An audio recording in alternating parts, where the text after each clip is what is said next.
Bonjour et bienvenue sur cette nouvelle vidéo. Aujourd'hui, nous allons parler matériel, donc matériel et surtout émetteur-récepteur. Donc c'est un de mes derniers achats, là c'est les Uno RF 603C deuxième génération. Donc c'est des émetteurs-récepteurs qui sont, comme vous voyez, assez petits, pratiques, etc. Bon, ils ont pas différents, on peut pas faire des différentes, gérer différents groupes, etc.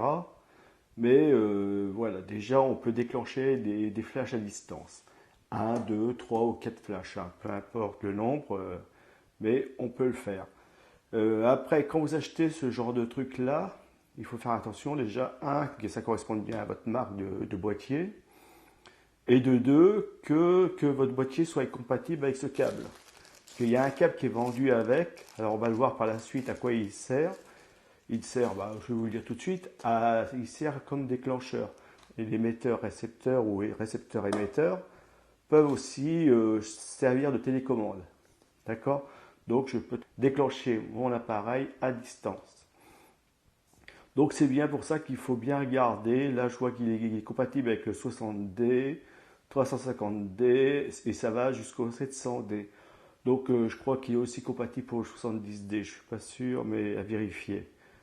Mais bon, ça vaut 30 euros. Donc comme je dis, Uno ils font des belles choses, de bonne qualité. Donc pour voir pourquoi rester en privé. Il faut pas. Ces émetteurs, ils fonctionnent avec deux petites piles. Donc ces deux piles LR3 1,5 V. Hein. Alors pour ceux qui ne se rendent pas compte, c'est des petites piles comme celle-ci. Là. Vous voyez, c'est vraiment de toutes petites piles. Donc je prendrai une photo après hein, de tout. Et au fond du boîtier, si on regarde bien au fond du boîtier, alors je vais par là, voilà. Ici, vous avez des switches où vous pouvez régler 16 canaux différents. D'accord? Donc, si je veux changer le canal, j'ai juste à abaisser un switch et voilà, j'ai changé le canal du récepteur. Donc, il faut que je fasse pareil pour l'autre pour qu'il réceptionne, pour que le signal soit le même. Mais ça, c'est surtout pour éviter si vous êtes dans une pièce où il y a plusieurs photographes et que il y a un des photographes qui déclenche vos flashs en même temps que les siens, c'est que vous êtes réglé sur le même signal. Donc, pour pas avoir cet ennui-là, et vous ouvrez, vous changez, ou alors lui le fait, mais vous pouvez le faire. Vous ouvrez votre boîtier, vous abaissez un switch, hein, et voilà, vous avez changé, le signal n'est plus le même, donc il n'y aura plus de déclenchement de votre flash. D'accord? Et vous ne déclencherez plus les siens non plus. Donc comme ça, tout le monde sera content. Mais bon, ça peut arriver. Je suppose que s'ils l'ont fait, c'est que ça doit être. Ça peut arriver. Sinon, alors sur le côté, vous avez le bouton. Alors off, éteint. Hein. Là, il est en tant qu'émetteur et là, il est en tant qu'émetteur-récepteur. Donc ça, c'est suivant. Et vous voyez qu'il y a des petites diodes derrière qui s'allument suivant ce que vous faites comme réglage. Voilà. Et sur le côté, alors, c'est les deux mêmes. Hein. C'est pour ça que je vous dis, ils sont interchangeables. C'est exactement les deux mêmes. Il faut exactement les mêmes choses. Vous avez un petit trou ici. C'est pour brancher la prise de jack là, pour qui va se relier à votre boîtier pour servir de télécommande. Enfin, oui, de télécommande à distance. Donc dans un premier temps, on va les monter et déclencher le flash grâce au signal, d'accord? Et non plus avec l'éclair. D'accord, avec l'éclair c'était pratique. Là, avec le signal, c'est encore mieux, c'est-à-dire que l'avantage, c'est aussi que j'ai pas besoin que le boîtier voie la lumière. Parce que vous vous rappelez que pour que ce flash se déclenche, il fallait qu'il détecte quand même l'éclair de celui-ci. Donc s'il est dans un endroit où il n'aperçoit pas l'éclair, il ne va pas se déclencher. Ça, on ne pourra pas faire autrement. Alors qu'avec le signal, il peut être dans un coin, dans un renfoncement où la lumière ne va pas y pénétrer. Par contre, le signal, lui, va y aller. Donc, il va se déclencher. Et ça peut être assez bien.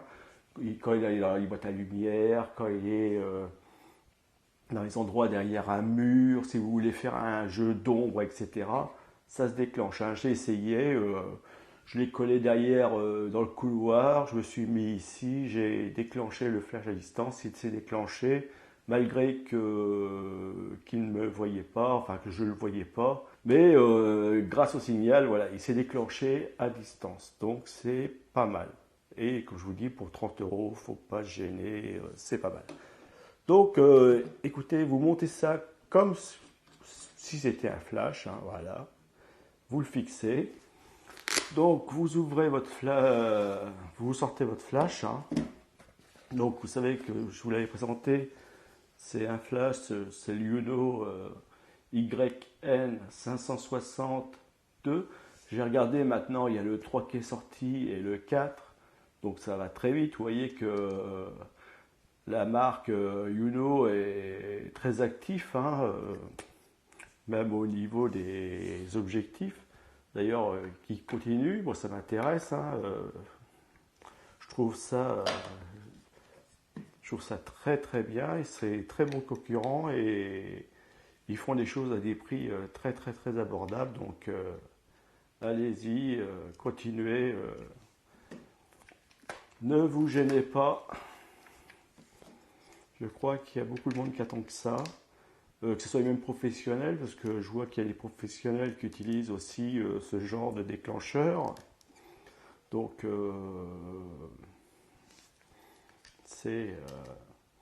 donc j'allume le flash. Voilà. Voilà, donc je me suis mis sur 24 mm, 128, pas besoin d'avoir une grosse puissance. C'est juste pour vous faire la démonstration de l'éclair. Voilà. Et là, c'est pareil. J'allume. Je me mets ici. Donc, on peut les mettre en opposition. De toute façon, lui, il ne va pas envoyer d'éclair. Donc, lui, normalement, il n'aurait pas à se déclencher. Hormis s'il reçoit le signal. Alors, comme vous pouvez le voir, sur le côté, il y a une lumière qui clignote.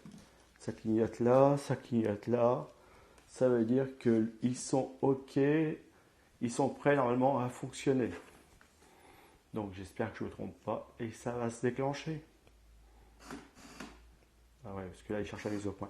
Alors je vais me mettre en manuel parce que de toute façon il n'y aura pas de mise au point. Voilà. Et ça s'est déclenché. On peut refaire.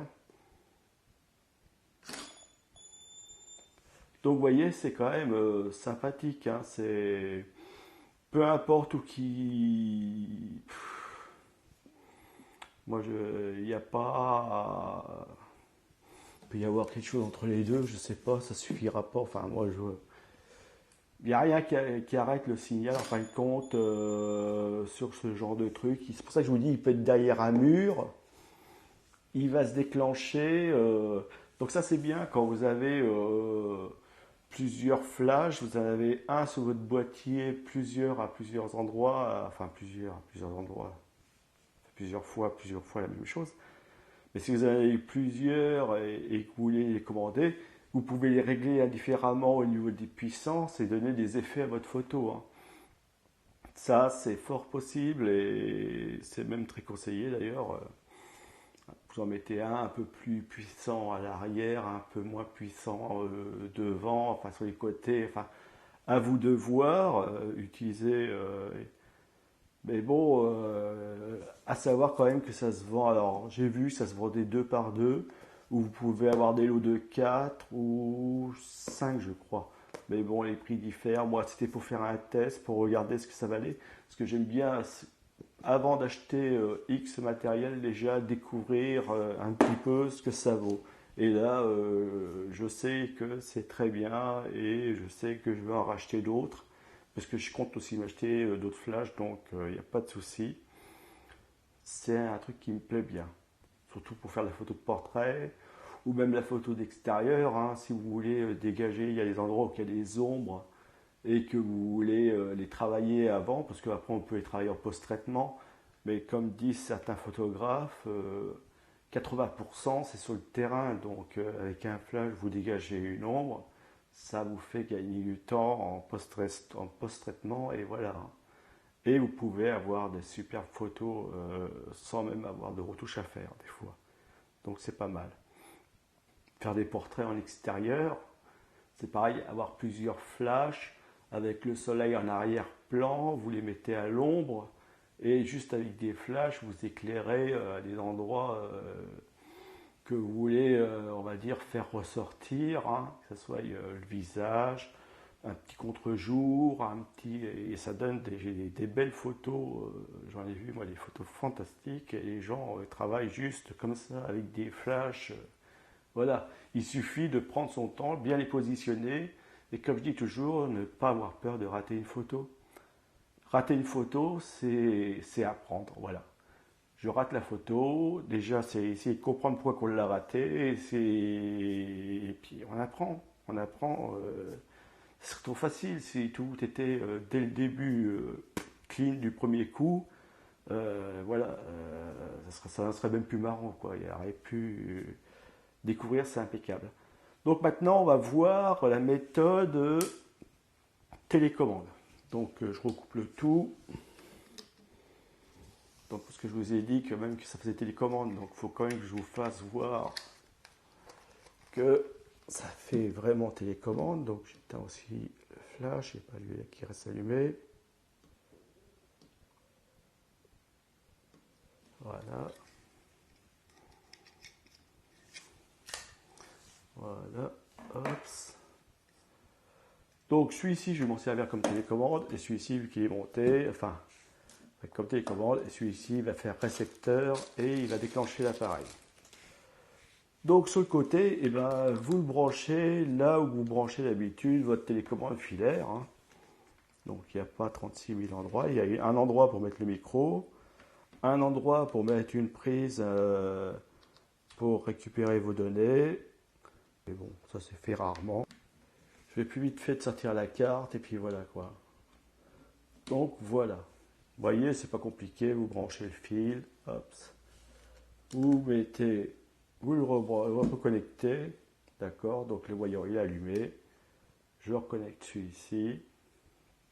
J'allume l'appareil bien sûr. Sinon après je vais dire ça marche pas et voilà pourquoi.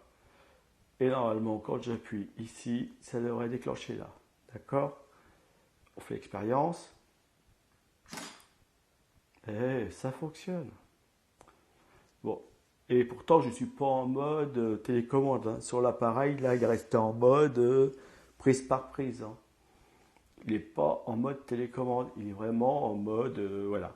C'est lui qui prend le pas, c'est comme si que lui il appuyait sur le bouton à ma place en gros, hein. Donc vous voyez, moi ici j'ai un petit bouton, j'appuie dessus. Voilà, d'accord. Et ça serait identique avec un flash, d'accord. Je pourrais déclencher le flash juste en appuyant. Voilà. Donc là, émetteur récepteur. Là, est-ce que je peux le faire juste ces récepteurs? Il faut vraiment qu'il soit émetteur récepteur. Et ça marche très bien et j'en suis content. Donc vous voyez, il y a plusieurs fonctionnalités dans ce petit appareil là, hein. Donc je vous dis, pour 30 €, je vous les conseille. Il ne faut surtout pas vous en priver.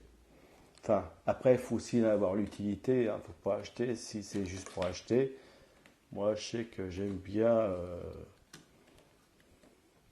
faire la photo au flash, tout ça. Donc, ça m'est forcément utile, quoi. C'est vraiment un petit plus dans vos domaines qui va être très utile. Donc, voilà. Donc, j'en ai fait le tour. Je vous remontre la boîte, hein. Je vais prendre une photo de l'intérieur. Je ne l'ai pas mis sur off. Donc éteignez-les quand même, parce que les piles, sinon vous êtes obligé de les changer, c'est dommage. Donc ça vous fait quand même un lot de piles à emmener en plus. Il faut savoir que plus vous en avez, plus qu'il vous faudra des piles.